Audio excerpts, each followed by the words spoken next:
अस्सलाम वालेकुम। तो सोप सीरियल दुलाब जिंदा नए एपिसोड में छा थींदो ऐं छा थियण वारो आहे इन जी तफ़सीलात ॼाणण लाइ जेकॾहिं भी असांजे चैनल ते नवां आहियो त महिरबानी करे असांजे चैनल खे सब्सक्राइब कंदा।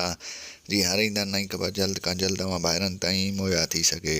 दोस्तों हाणे हलूं था ड्रामे जी तफ़सीलात जी तरफ़। तव्हांखे ॿुधाईंदा हलूं त जेको आहे सो रुस्तम तयारु थी वेंदो त जेको आहे उहा छोकिरी मीर शाहनवाज़ ख़ान जे हवाले कंदो। बहरहाल मीर शाहनवाज़ ख़ान हुनखे मज़बूत करे छॾींदो। होॾां उहो मीर शाहनवाज़ ख़ान जेको आहे धोखो करण वारो आहे, छो जो हू छोकिरी खे ॿी जॻह ते रखंदो ऐं शाहनवाज़ ख़ान खे चवंदो त मुंहिंजे घर जी तूं भले तलाशी वठि।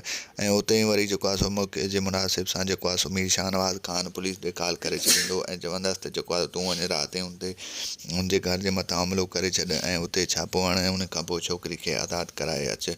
पर उन खां पहिरियां जेको आहे सो रुस्तम ख़ान सख़्तु क़दम खणंदो ऐं उन खां पोइ जेको आहे सो छोकिरी खे उतां ॿिए हंधि शिफ्ट करे छॾींदो। छोकिरी हुनखे चवंदी त जेको आहे सो मूंखे मंसूर ख़ान वटि छॾे अचो। बहरहाल हू चवंदसि त मंसूर ख़ान पाण जेल में आहे, जेकॾहिं असां तोखे मंसूर ख़ान वटि छॾे ईंदासीं त जेको आहे सो मंसूर ख़ान जी माउ तोखे वरी ऐं जेको आहे सो रहज़न वारनि जे हवाले करे छॾींदी ऐं रहज़न वारा वरी तुंहिंजे मथां ज़ुल्म कंदा। ऐं तव्हांखे ॿुधाईंदा हलूं त सुडल जेको आहे सो पंहिंजी सौट खे आज़ादु करण लाइ भरपूर कोशिशि कंदो ऐं तव्हांखे ॿुधाईंदा हलूं त मिठल खे जेको आहे पैसा बासींदो ऐं हुनखे चवंदो त मां तोखे 5000 ऐं मोबाइल ॾींदुसि, तूं वञी हुन ताईं पहुचाए।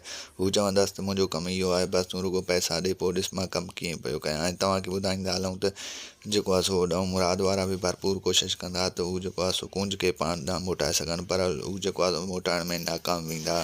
दोस्तों अव्हांखे मुंहिंजो रिपोर्ट कीअं लॻो कमेंट सेक्शन में पंहिंजो राय ॾींदा। वठंदासीं इजाज़त, मिलंदासीं हिन वीडियो में। तेसिताईं रखंदा पंहिंजो ख़्यालु, ॾींदा इजाज़त। अल्लाह हाफ़िज़।